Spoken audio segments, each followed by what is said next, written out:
हरियाणा की हर अपडेट के लिए बेल आइकन दबाएं और सब्सक्राइब करें STV हरियाणा न्यूज।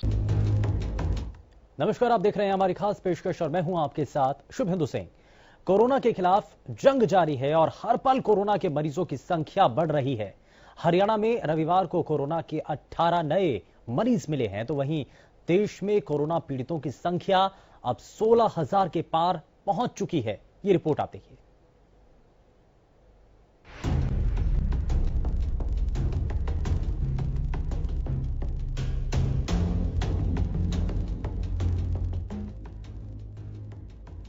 वैश्विक महामारी कोरोना का प्रकोप पूरे देश में है।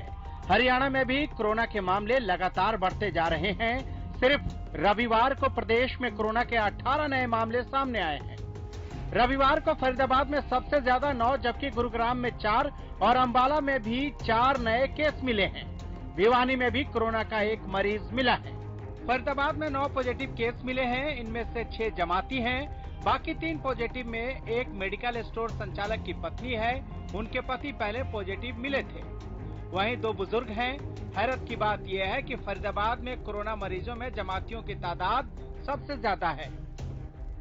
कल तक हमारे पास सुबह तक 33 मरीज थे, तो ये बिल्कुल ठीक है, भी बढ़ रही है। लेकिन हमने क्या किया कि जो जमाती हमारे पास थे 151 के करीब थे, जिसमें 17 लोग पॉजिटिव आए थे और उनमें से 134 लोग हमने क्वारंटाइन पे अलग अलग जगह पे रखे हुए थे। उनके 14 दिन पूरे होने से पहले एहतियात के तौर पर हमने उनकी सबकी दोबारा जांच करवाई। पहले वो नेगेटिव थे, तो दोबारा जांच पे उनमें जो जमाती थे 6 पॉजिटिव पाए, तो उनके कारण संख्या बढ़ी है। और दूसरा जो 3 नए मामले हैं, उसमें से कि हमारे पास पहले को मरीज था उसका कांटेक्ट है, और 2 नए मामले हैं। रविवार को गुरुग्राम में भी 4 नए पॉजिटिव केस आए हैं। इसके बाद कुल पॉजिटिव केसों की संख्या 36 हो गई है। यहाँ भौंडसी जिला जेल का एक वार्डन कोरोना पॉजिटिव पाया गया है। तो वहीं अंबाला टिम्बर मार्केट के 3 किलोमीटर के कंटेनमेंट जोन में घर घर जाकर सर्वे और स्क्रीनिंग करने वाली टीम में शामिल स्टाफ नर्स पॉजिटिव मिली है। 10 दिनों में सर्वे कर रही टीमों से 12 स्वास्थ्य कर्मियों के रैंडम सैंपल लिए गए थे। 11 की रिपोर्ट निगेटिव मिली, जबकि एक ANM संक्रमित मिली, जिसके बाद स्वास्थ्य विभाग ने जिले के सभी ANM को टेस्टिंग के आदेश दिए। पूरे हरियाणा की बात की जाए तो अब तक प्रदेश में 240 से ज्यादा केस पॉजिटिव पाए गए हैं, लेकिन राहत की बात यह है कि 100 से ज्यादा लोग ठीक भी हो चुके हैं। अगर पूरे देश की बात की जाए तो कोरोना का आंकड़ा लगातार बढ़ता जा रहा है। स्वास्थ्य मंत्रालय के ताजा आंकड़ों के अनुसार देश में कुल मरीजों की संख्या 16,000 के पार पहुंच गई है, जबकि 500 से ज्यादा लोगों की मौत हुई है, तो वहीं 2000 से ज्यादा मरीज ठीक हुए हैं।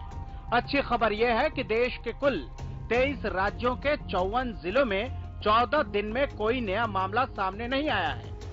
इसकी जानकारी स्वास्थ्य विभाग के संयुक्त सचिव लव अग्रवाल ने दी। टोटल कंफर्म केसेस की संख्या 15,712 है। लास्ट 24 आवर्स में 27 नई डेथ्स रिपोर्ट हुई हैं, which takes our total death toll to 507 deaths so far. जैसे कि मैंने आपको कल भी बताया था, माहे इन पुडुचेरी और कोडगु इन कर्नाटका में पिछले 28 दिनों से कोई केस नहीं आया है। इसके साथ ही अगर आज का डेटा देखें तो 54 ऐसे एडिशनल डिस्ट्रिक्ट्स हैं beside the 2 above districts in 23 states and union territories, जहां पिछले 14 दिनों से कोई केस नहीं आया है। इसमें 10 नए डिस्ट्रिक्ट्स इंक्लूड हुए हैं। वह डिस्ट्रिक्ट्स है गया और सारण इन बिहार, बरेली इन उत्तर प्रदेश, फतेहगढ़ साहिब रूपनगर पंजाब से, भिवानी, हिसार, फतेहाबाद हरियाणा में, कचार और लखीमपुर असम से हैं। लव अग्रवाल ने बताया कि वैक्सीन और ड्रग की टेस्टिंग के संबंध में हाई लेवल टास्क फोर्स का गठन किया गया है। वैक्सीन और ड्रग टेस्टिंग से संबंधित साइंस के फ्रंटियर्स पर काम करने के लिए आज एक हाई लेवल टास्क फोर्स का गठन किया गया है। इस टास्क फोर्स का मुख्य उद्देश्य अकेडमिया, इंडस्ट्री और जो इंटरनेशनल एफर्ट्स हो रहे हैं उनको इनेबल करना, उनको फर्दर स्पीड अप करना है। इसके तहत डिपार्टमेंट ऑफ बायोटेक्नोलॉजी को एक सेंट्रल कोऑर्डिनेशन एजेंसी बनाया गया है वैक्सीन डेवलपमेंट के लिए, जिसका मेजर एफर्ट्स होगा to identify pathways for vaccine development, जिसके तहत फर्दर हम एफर्ट्स करेंगे कि एक डायनेमिक लिस्ट बनाई जाए नेशनल और इंटरनेशनल एफर्ट्स के लिए जो वैक्सीन डेवलपमेंट पर काम कर रहे हैं। लॉकडाउन में छूट देने पर संयुक्त सचिव लव अग्रवाल ने कहा कि जो क्षेत्र हॉटस्पॉट और कंटेनमेंट जोन में नहीं है, वहां सावधानी बरती जानी चाहिए और छूट के नियमों का पूरी तरह से पालन होना चाहिए। स्टेट्स, यूटीज लोकल रिक्वायरमेंट्स के अकॉर्डिंग जो गाइडलाइंस गवर्नमेंट ऑफ इंडिया ने दी हैं, उससे फर्दर स्ट्रिक्ट मेजर्स भी इंपोज कर सकती हैं।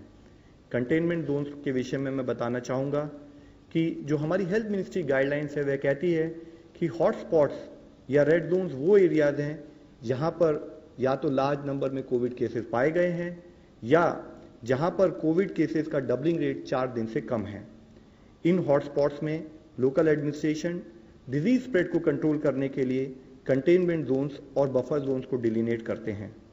इन कंटेनमेंट जोन्स में कोई भी रिलैक्सेशंस परमिटेड नहीं है। यहाँ पर स्ट्रिक्ट पैरामीटर कंट्रोल होगा और जिसके तहत इसेंशियल सर्विसेज के अलावा कोई और सर्विसेज अलाउ नहीं की जाएंगी।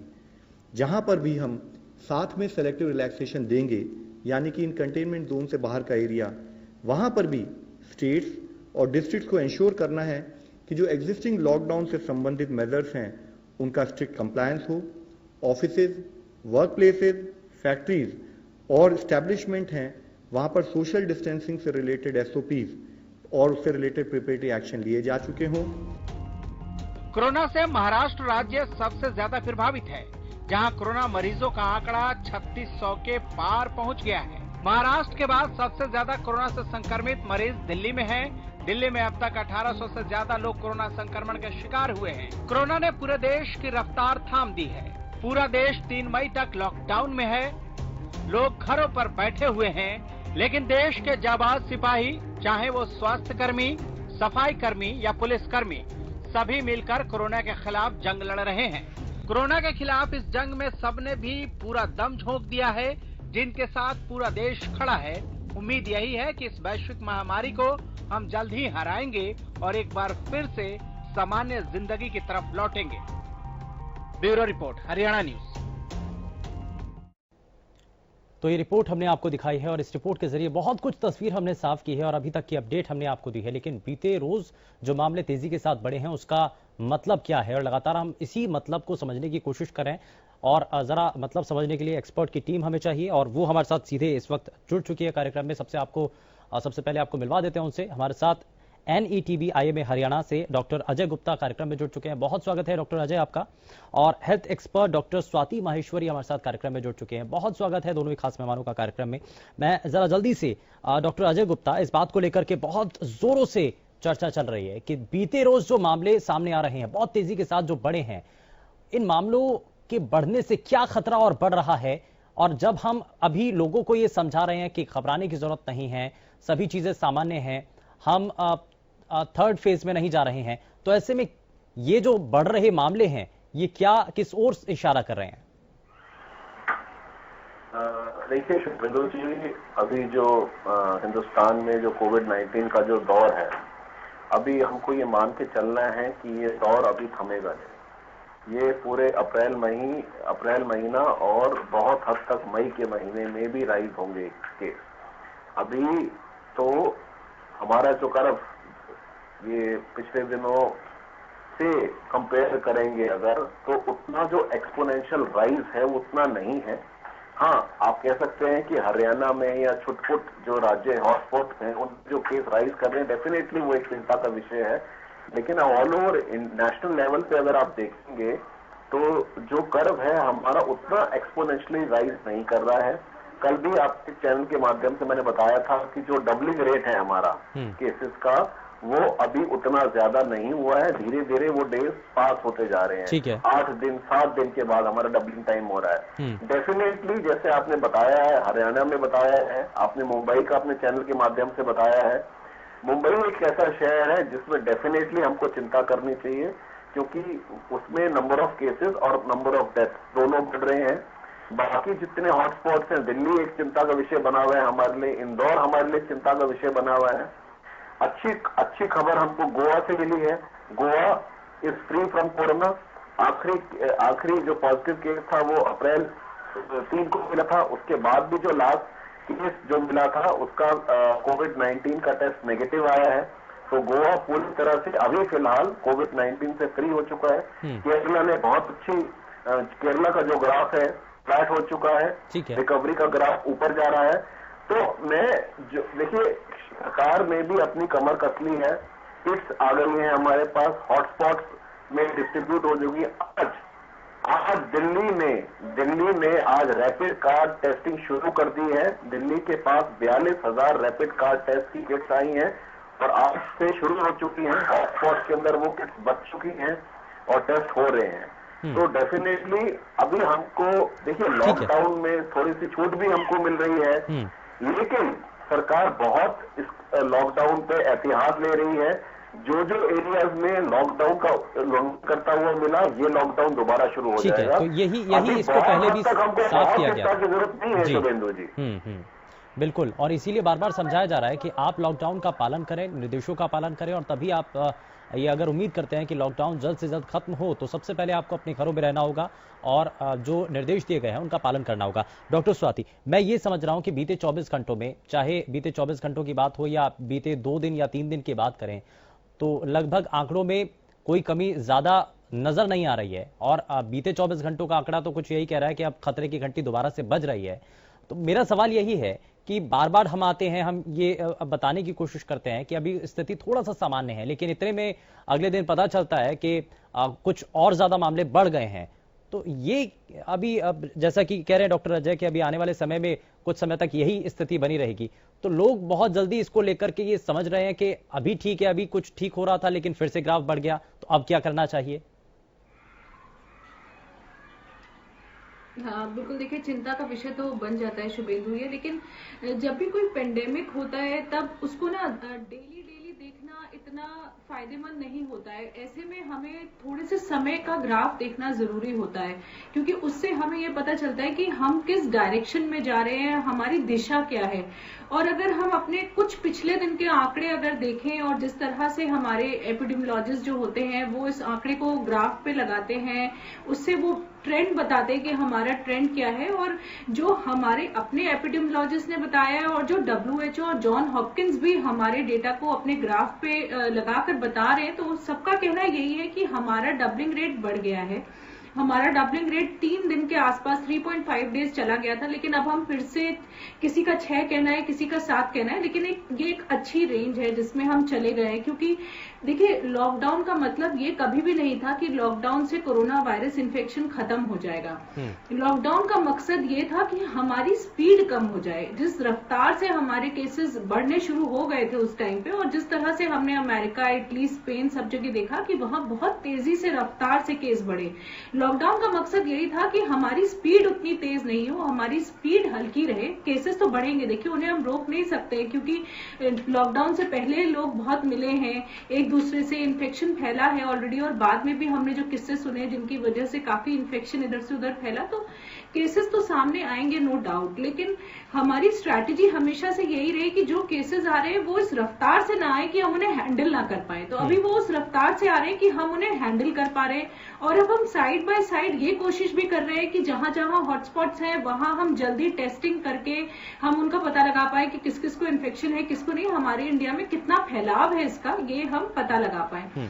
लेकिन इसमें मैं एक चीज और समझना चाह रहा हूँ डॉक्टर स्वाति, जो लोग सोच रहे हैं कि 20 बीते रोज जो हमने बढ़ते हुए मामले देखे और हमने 21 दिन का शुरुआत में जो लॉकडाउन लगाया, उसका मकसद हम यही मानकर चल रहे थे कि जो केसेस हैं हम उनको ट्रेस कर सकें। लेकिन 21 दिन की अवधि खत्म हो जाती है, उसके बाद फिर से 19 दिन का लॉकडाउन लगा दिया जाता है। तो हम ये कह रहे थे कि हम एसेस यही कर रहे थे कि अभी तक जो मामले थे वो सामने आए थे, वो 21 दिनों के भीतर समझ में आ गए। लेकिन जो दूसरे और अन्य तरीके के मामले थे, दिल्ली के मरकज का मामला हो या और दूसरे ऐसे लोग हों जो कि छुपे हुए थे, तो उनको ट्रेस करने के लिए और अभी तक जो है 5 से 7 दिन का और वक्त मिल चुका है। तो क्या अभी उतना समय पर्याप्त नहीं है और फिर भी उतने तेजी के साथ मामले जो पहले थे?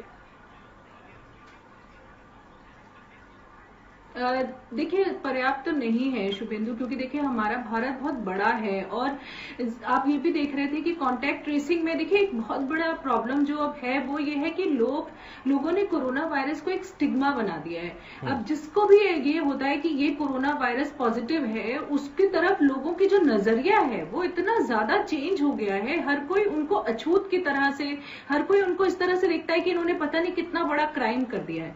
और इस वजह से बहुत ज्यादा प्रॉब्लम ये हो रही है कि लोग खुल के सामने नहीं आ रहे, कोई भी अपनी हिस्ट्री ठीक से नहीं बता रहा है। आप देख रहे हैं पत्थरबाजी हो रही है, लोगों को लग रहा है पता नहीं हमारे साथ क्या हो जाएगा।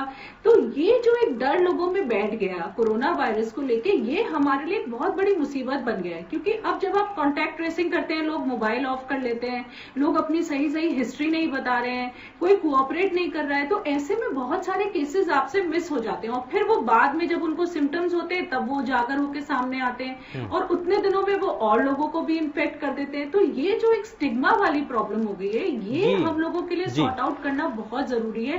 लोगों को अपना नजरिया बदलना बहुत जरूरी है इसके प्रति। और इसका सबसे ज्यादा सामना डॉक्टर्स की टीम को ही करना होता है, स्वास्थ्य कर्मियों को ही करना होता है, क्योंकि जब वो ग्राउंड पर पहुंचते हैं ऐसे लोगों की जांच के लिए तो वो उनको फेस करना होता है। डॉक्टर अजय, इस पर क्या कहेंगे? ये जो मानसिक स्थिति है इसको ठीक करने की जरूरत है या फिर लोगों को ज्यादा से ज्यादा जागरूक करने की जरूरत है कि ये खतरा ऐसा खतरा है कि ये ना जाति देखता है ना धर्म देखता है। प्रधानमंत्री ने भी इसका जिक्र किया कि अगर हम देश और दुनिया के सामने एक विकल्प के तौर पर उभर रहे हैं तो इसमें आर्थिक रूप से भी अगर हमें अपने आप को सक्षम बनाना है आने वाले समय के लिए, तो सबसे पहले हमें भाईचारा और एकता को प्रधानता देनी होगी। सरकार ने अपनी तरफ से, हर राज्य ने, हर क्षेत्र ने अपनी तरफ से पूरी मुमकिन कोशिश की है कि कोरोना वायरस के बारे में पूरी हर इंसान को, चाहे वो शहरी है चाहे वो गांव में रहता है, कहीं पर भी रहता है, उसको पूरी तरह इसके डूज एंड डोंट्स और उसके बारे में क्या होता है क्या नहीं होता है, ये बीमारी कैसे होती है, कैसे इसे हम बच सकते हैं, ये पूरा का पूरा इतनी बार ये बताया गया है और इसके बारे में चर्चा हुई गई है। देखिए दोनों तरफ से, प्रिंट मीडिया, इलेक्ट्रॉनिक मीडिया, हर माध्यम से, रेडियो है, टेलीविजन है या न्यूज़पेपर है, हर तरह से सरकार ने ट्राई किया है कि लोगों को इसके बारे में जागरूक किया जाए। लेकिन फिर भी ऐसे हैं कुछ क्षेत्र में लोग ऐसे हैं जो इसको एक्सेप्ट नहीं कर रहे हैं और हमको चैलेंजेस डेफिनेटली फेस करने पड़ते हैं, स्पेशली हॉटस्पॉट एरियाज के अंदर। जब डॉक्टर जाते हैं स्क्रीन करने के लिए, उनको रिवोल्ट का सामना करना पड़ता है, कई बार पत्थरबाजी हो जाती है, कई बार पुलिस को बुलाना पड़ता है, लोग पुलिस पे अटैक करते, जैसे मुरादाबाद का आपने अभी हमारे पास घटना हुई थी कि एक कोविड-19 पेशेंट को एम्बुलेंस लेके जा रही थी तो उसके ऊपर पत्थरबाजी हो गई थी। तो ऐसे जो इंसिडेंट्स हैं, इन इंसिडेंट से डेफिनेटली धक्का लगता है। जो हमारी तैयारी चल रही है, जो हमने इतनी, जो सरकार प्रयास कर रही है, डॉक्टर्स लगे हुए हैं, पैरामेडिकल स्टाफ लगे हैं, पुलिस बल लगा हुआ है डेफिनेटली। तो मुझे ऐसा लगता है कि हमको जो जागरूकता है वो तो कंटिन्यू रखनी चाहिए और लोगों को जितना हो सके समझाना चाहिए, लोगों को भी कोऑपरेट करना चाहिए। लेकिन एक लेवल पे जब वो उनका हमको कोऑपरेशन नहीं दिखेगा तो कुछ हद तक हमको सख्ती भी बरतनी पड़ेगी, क्योंकि अब जो स्थिति है धीरे धीरे टाइम जाता जा रहा है। अब हमको उसको कंट्रोल करना भी है कैसे भी करके। तो हर एरिया में अगर आपको थोड़ी सख्ती करनी पड़ेगी तो ये हमारे लिए मजबूरी है सरकार। लेकिन हम ये क्या ये हम इस रूप में समझे डॉक्टर अजय कि हम ये कह रहे थे, ये मानकर चल रहे थे कि जो दिल्ली के मरकज से होकर के जमात के लोग देश के अलग अलग हिस्सों में पहुंचे थे तो उनको अब ट्रेस किया जा चुका है, हम ये माने या अभी इसमें थोड़ा सा और इंतजार करना होगा क्योंकि अभी भी मामले सामने आ रहे हैं? देखिए ऐसा है शुभेंदु जी, ऑलमोस्ट 4.25 या 4,500 केसेस अब तक जो जमात के हैं वो पॉजिटिव आ चुके हैं। तो अभी भी शायद इनकी कॉन्टैक्ट ट्रेसिंग चल रही है, मुझे ऐसा लग रहा है अभी इनकी कॉन्टैक्ट ट्रेसिंग बंद नहीं हुई और बंद होनी भी नहीं चाहिए। तो क्योंकि हमने शुरू में देखा था कि ये लोग छुप के बैठ गए थे, इनको पुलिस ढूंढ रही थी, लोगों के द्वारा ये कहाँ छुप गए थे। डेफिनेटली हो सकता है आने वाले समय में इनके केस, देखिए आज भी आप देखेंगे लोगों के पलवल के अंदर अभी भी हमको जमातियों के केस मिल रहे हैं पॉजिटिव। ठीक है।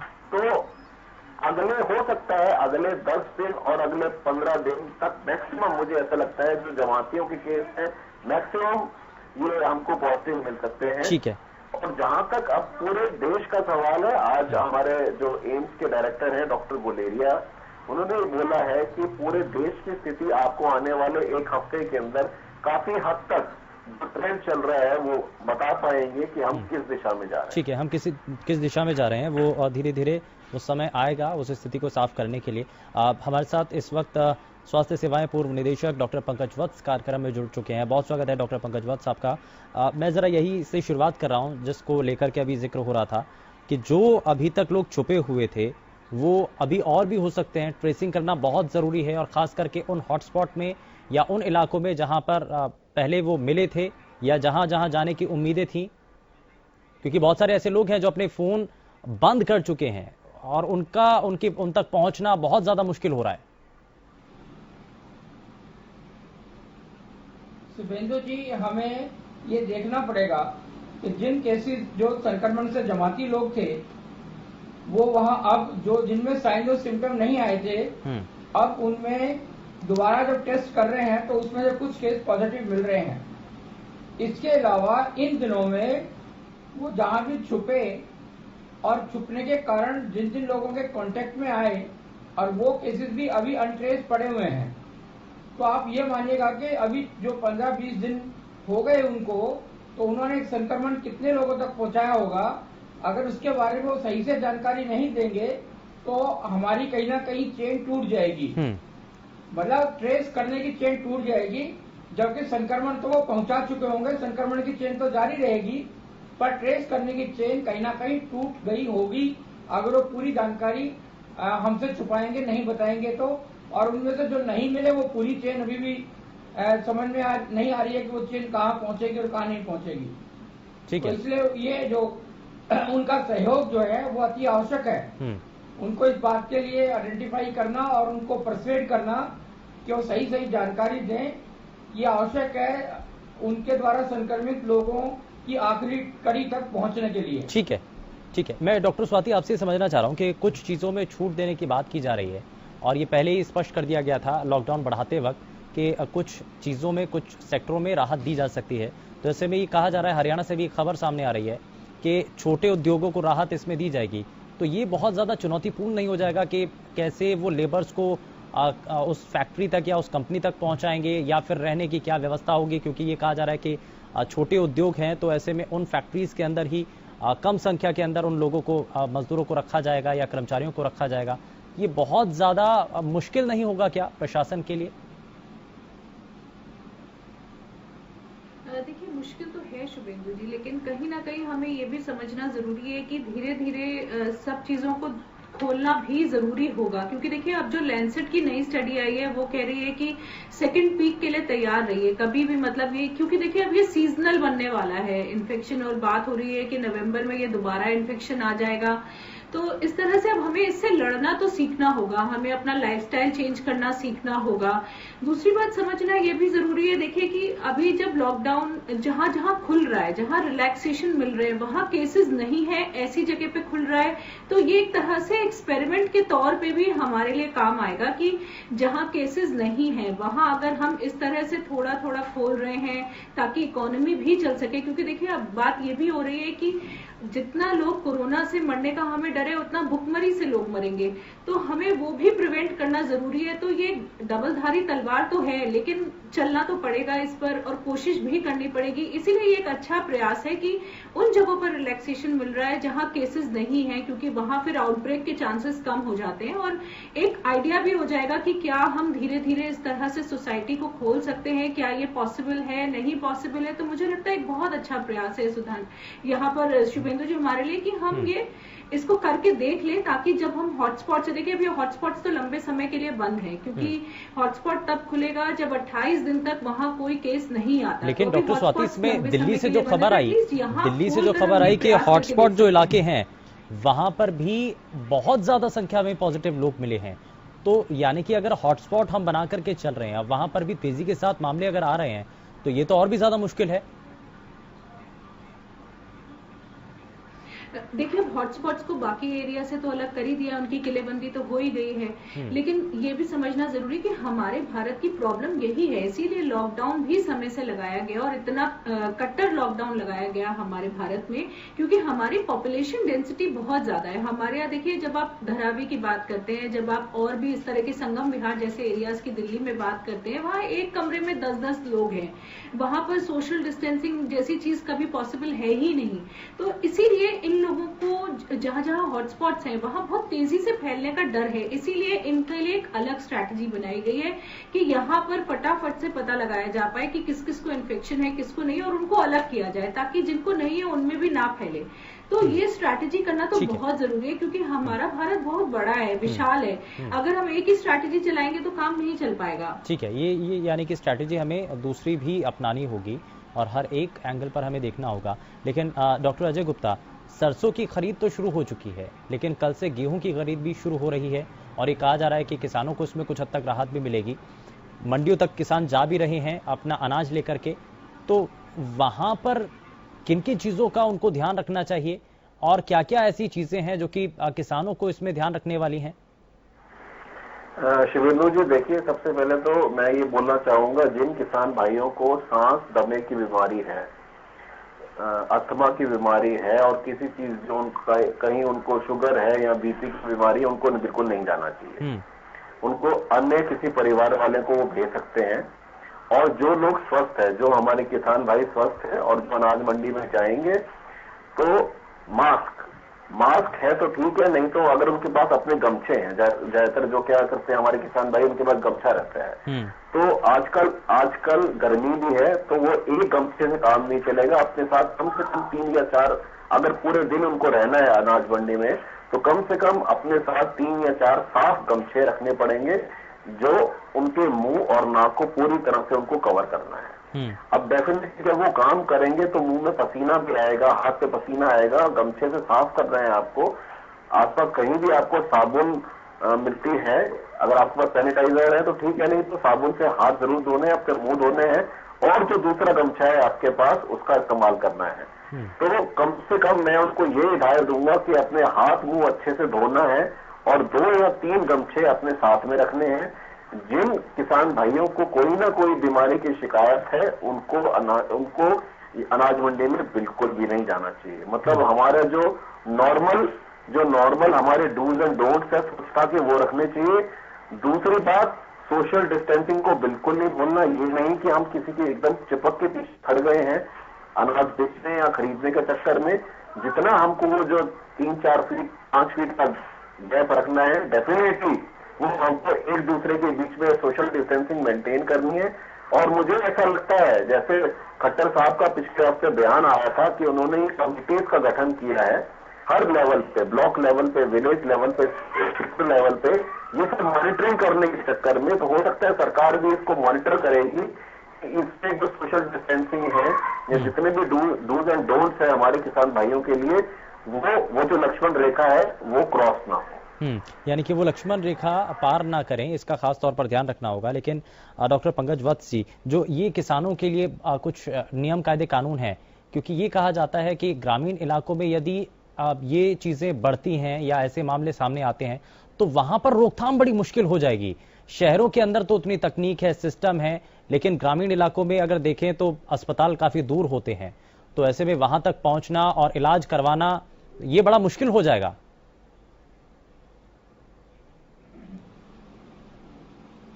ये बात आपकी बिल्कुल ठीक है कि इसके ग्रामीण परिवेश में ना पहुंचना हमारे हितकर में होगा, लेकिन अगर गांव में पहुंचेगा तो उसका इलाज वहां पे ये ख्याल रखें, साधारणतया किसान जो है या ग्रामीण अंचल में रहने वाले व्यक्ति, उनकी सहन शक्ति बहुत होती है और वो साधारण खांसी को या बुखार को या इस तरह की समस्याओं को अवहेलना करते हैं, और क्योंकि डॉक्टर्स उपलब्ध नहीं होते हैं तो ये इस कठिन परिस्थिति में वो शहर तक जाने से भी बचने की कोशिश करते हैं।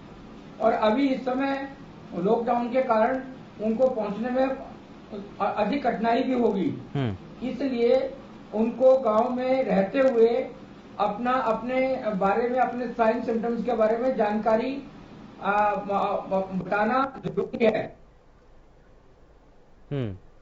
ठीक है, इन चीजों का हमें ध्यान रखना होगा और इन्हीं चीजों के साथ जरा यहाँ एक छोटे से ब्रेक लिए हम रुक रहे हैं, लेकिन ब्रेक के उस पार जब वापस लौटेंगे तो कई और बातें हैं, कई और सवाल हैं सोशल मीडिया पर, क्योंकि अफवाहों का बाजार गर्म है। जरा उन अफवाहों को लेकर भी साफ स्थिति करने की कोशिश करेंगे। एक्सपर्ट की टीम हमारे साथ लगातार बनी हुई है और उनसे जरा हम ये समझेंगे कि क्या आखिर कोरोना को लेकर इस वक्त सवाल हैं जो लोगों के जहन में चल रहे हैं, हम तक भी पहुंच रहे हैं। उन सवालों के जवाब ब्रेक के उस पार।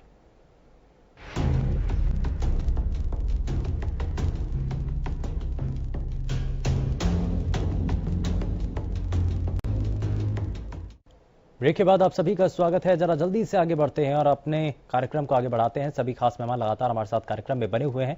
जरा स्वाति जी, मैं आपका रुख कर रहा हूं। भारत में अभी तक जितने कोरोना संक्रमित मरीजों की मौत हुई है, बेहद दुखद, लेकिन उसमें से 83% मौत का जो कारण है वो डायबिटीज बताया जा रहा है, हार्ट पेशेंट बताए जा रहे हैं और ये कहा जा रहा है कि जितने लोगों की अभी तक मौत हुई उसमें से 75% लोगों की उम्र 60 से ज्यादा है।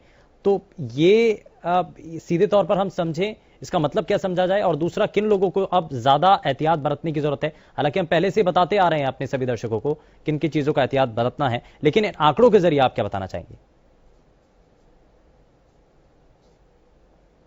हम विश्व में अभी तक देखते आ रहे हैं और शुरू से हम लोग जब से कोरोना की जंग चालू हुई है, मेरे ख्याल से तब से ही हम लोग बार बार ये बात बोल रहे हैं कि जो हमारा बुजुर्ग वर्ग है, जो लोग पहले से पीड़ित है, जिन्हें ब्लड प्रेशर, डायबिटीज और लंग्स की प्रॉब्लम है, हार्ट की प्रॉब्लम है, ये लोग ज्यादा रिस्क पर है, इन्हें ज्यादा प्रोटेक्ट करने की जरूरत है, इनको कम से कम बाहर निकलने की जरूरत है। और हमारे आंकड़े भी देखिए उसी तरफ इशारा भी कर रहे हैं, जिस तरह से बाकी विश्व में भी हम लोग देख रहे हैं। तो इसीलिए ये जो वर्ग है, अब जैसे देखिए 20 के बाद रिलैक्सेशन होगा, तो अगर ऐसा बिल्कुल नहीं सोचना है लोगों को कि हम बाहर वॉक करने जा सकते हैं, तो बुजुर्गों को ये सोचे कि अब हम इन्हें वॉक करने जाने दें, या हम ये सोचे कि इनको बाहर निकलने देना चाहिए। अब तो ऐसा बिल्कुल भी नहीं है। इस बात का खास लोगों को ध्यान रखना है। देखिए, जितना भी आपका बुजुर्ग वर्ग है उनको आपको घर में ही रखना है, उनको आपको बाहर नहीं निकलने देना है। जो भी घर में यंग लोग हैं वो लोग बाहर निकले, काम करें।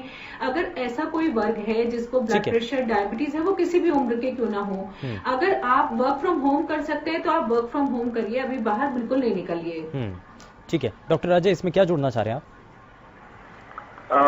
शुभेंदु जी, देखिए ऐसा है कि हमको ये पता है कि जब भी प्रधानमंत्री ने जनता कर्फ्यू के बाद जब ये लॉकडाउन का आह्वान किया था और अभी भी जब उन्होंने दोबारा अपना ये देश को जब वो संबोधित किया था, उन्होंने बोला था कि घर के जितने भी हमारे सीनियर मेंबर हैं, बड़े बुजुर्ग हैं, उनको बिल्कुल भी घर से बाहर नहीं निकलना। ये प्रधानमंत्री ने बोला है इस चीज का। तो अब 60 साल की उम्र के ऊपर जो लोग हैं हमारे घर में रहते हैं, अगर वो स्वस्थ भी हैं तो बिना कारण के बिल्कुल बाहर नहीं जाना। हाँ, अगर उनको जैसे डॉक्टर स्वाति ने बोला कि पहले से ही उनको अगर डायबिटीज है, उनको हाइपरटेंशन है, बीपी की बीमारी है, कोई भी अन्य रोग है, डेफिनेटली वो क्या होता है कि उसकी इम्यूनिटी वैसे ही कमजोर हो जाती है। एज के हिसाब से जैसे हमारी एज बढ़ती है, अपने आप इम्यून सिस्टम हमारा कमजोर पड़ जाता है। और उसके ऊपर अगर कोई बीमारी जैसे मधुमेह, डायबिटीज हो गया है, हाइपरटेंशन हो गया है, कोई भी अन्य बीमारी है, उससे और जो इम्यून सिस्टम है वो हमारा कमजोर पड़ जाता है। अब लॉकडाउन 20 के बाद जो थोड़ी रियायतें मिली है, उसमें ये रियायत कभी नहीं है कि उन लोगों को घर की लक्ष्मण रेखा लांग कर बाहर शॉप में जाना है, या कोई आपको सुबह टहलने जाना है पार्क में, या अपने पड़ोसी से मिलने जाना है। ये काम बिल्कुल भी नहीं करना और ना करना चाहिए। ठीक है, मैं जरा जल्दी से एक रिएक्शन इस पर डॉक्टर पंकज वत्सी, मैं इस पर लेना चाहता हूँ। कल जब कुछ चीज़ों में छूट मिलने जा रही है, सशर्त छूट मिलने जा रही है, तो ई कॉमर्स कंपनियों को इसमें कुछ हद तक राहत होगी, वो अपना काम कर सकेंगे। लेकिन अब ऐसे में उन लोगों को इसमें बहुत ज़्यादा ध्यान रखना होगा जो ऑनलाइन सामान परचेज कर रहे हैं अभी तक, क्योंकि दिल्ली में हमने देखा था एक पिज्ज़ा डिलीवरी बॉय के थ्रू जो मामले बढ़े, तो ऐसे में अब ई कॉमर्स कंपनियां जब काम करनी शुरू करेंगी, होम डिलीवरी होने लगेगी, तो ऐसे में लोगों को अब किस रूप में ध्यान देना होगा?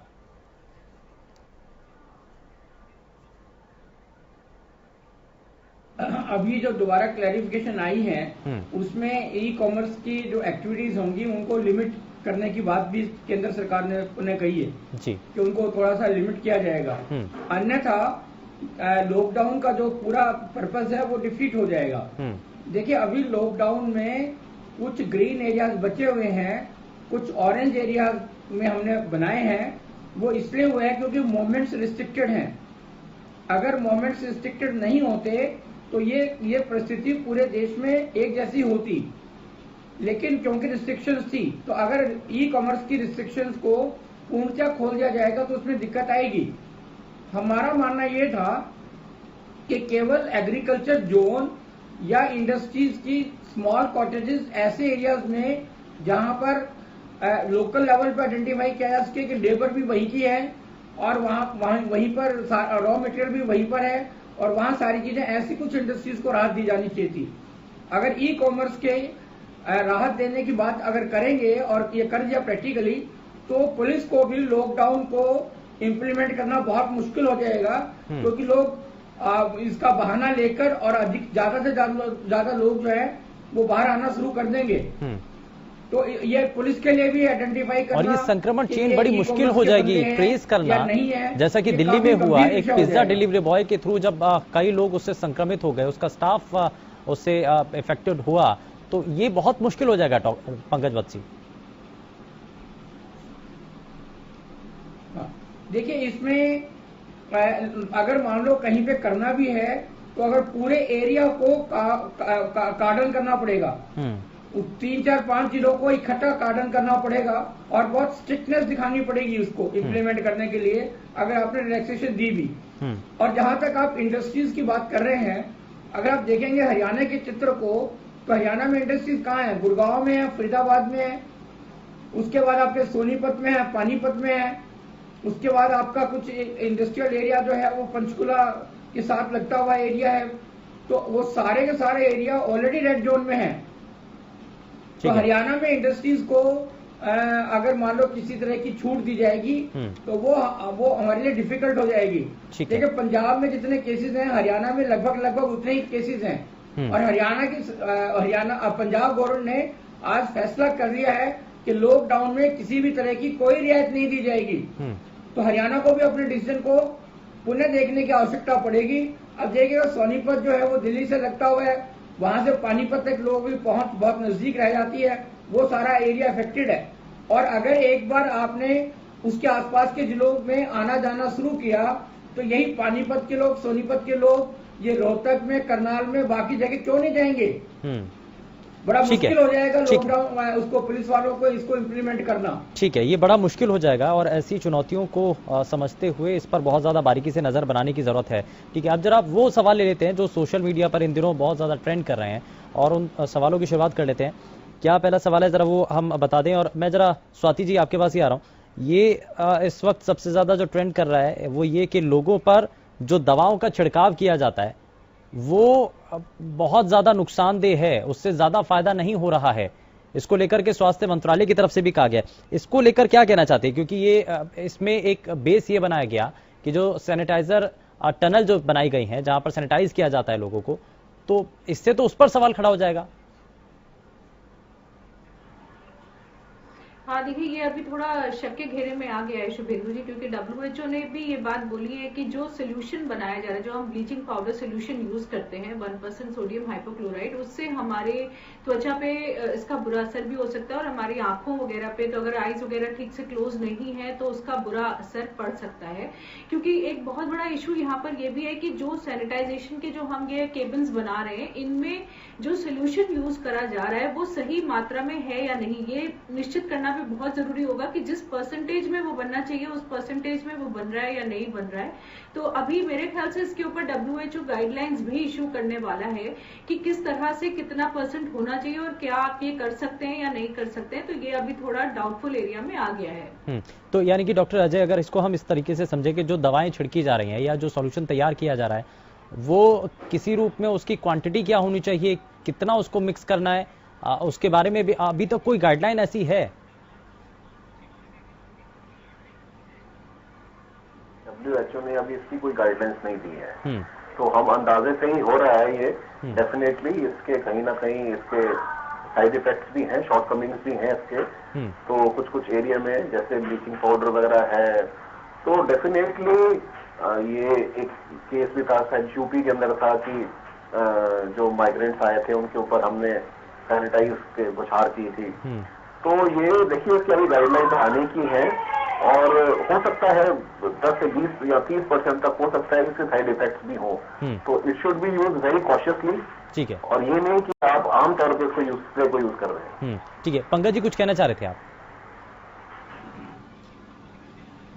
हाँ, मैं ये कह रहा था कि देखिए मलेरिया और डेंगू के टाइम में भी फॉगिंग करवाई जाती है और जो आप देख रहे हैं कि फॉगिंग कहाँ पे होती है, फॉगिंग यूजुअली आपके सड़कों पे या गलियों में होगी।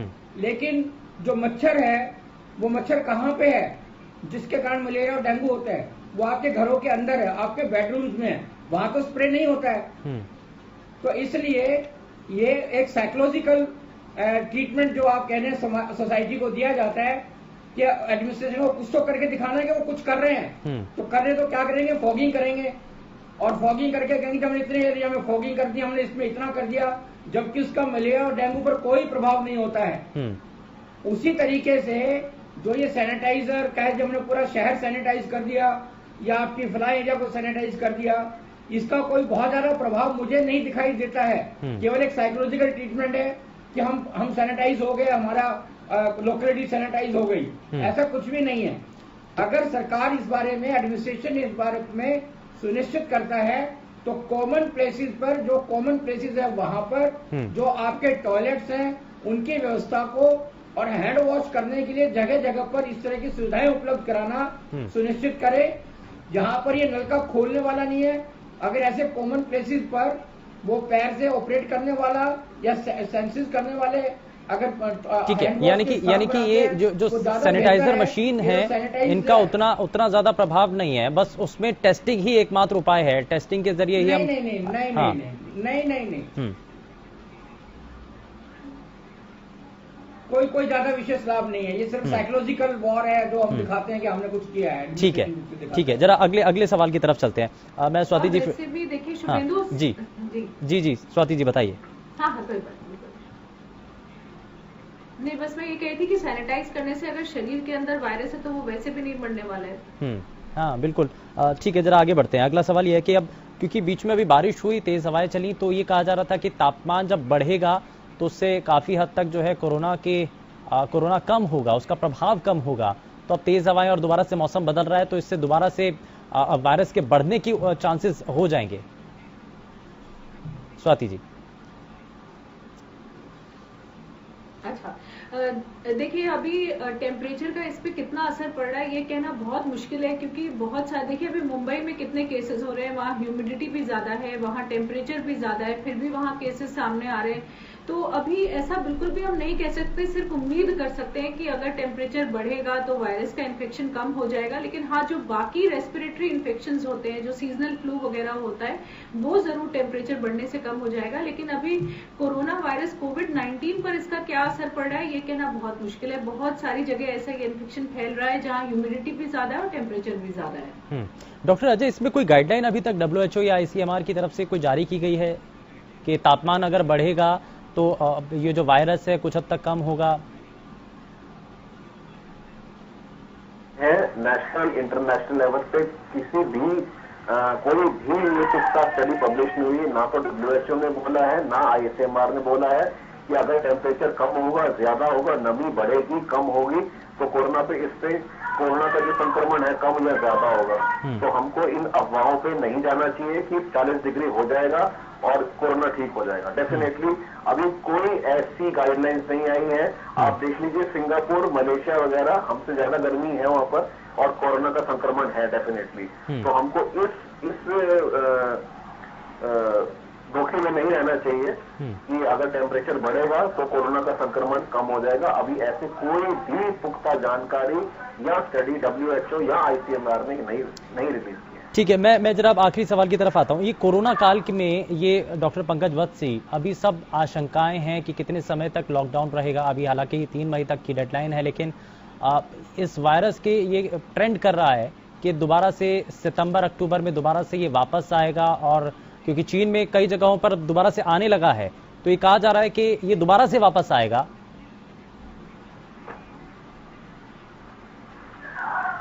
वायरस दोबारा से वापस नहीं आएगा। यही वायरस जो है जहाँ पे डोरमेंट हो गया, हमने ध्यान नहीं दिया और एक से दूसरी जगह स्प्रेड, कम्युनिटी स्प्रेड होता गया, तभी ये दोबारा आने की स्थिति बनेगी। ये ऐसा नहीं है कि एक बार किसी को इन्फेक्शन होगा तो दोबारा भी उसी को दोबारा आ जाएगा और वहां से हो जाएगा।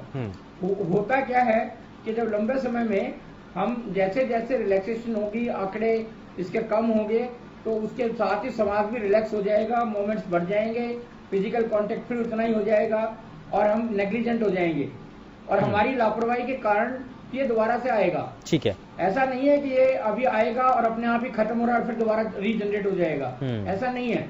ठीक है, बहुत शुक्रिया सर अपना समय देने के लिए और सभी खास मेहमानों का कार्यक्रम में अपना समय देने के लिए। लेकिन यहाँ कई चीजें हैं जो हमने साफ की हैं। सोशल मीडिया पर जो अफवाहों का बाजार गर्म है, उनमें जो सवाल इस वक्त तैर रहे हैं सबसे ज्यादा, उन सवालों को भी हमने शामिल किया, उनके जवाब क्या है, मौजूदा वक्त में क्या स्टडी कह रही है और भारत की अभी क्या प्रोग्रेस रिपोर्ट है, भारत कितना आगे चल रहा है और भारत में क्या अभी स्थिति है। डॉक्टर्स की टीम जो लगातार लगी हुई है, वैज्ञानिक लगातार शोध कर रहे हैं, वो कितने आगे बढ़ते हुए उनके कदम नजर आ रहे हैं। फिलहाल के लिए बस उतना ही।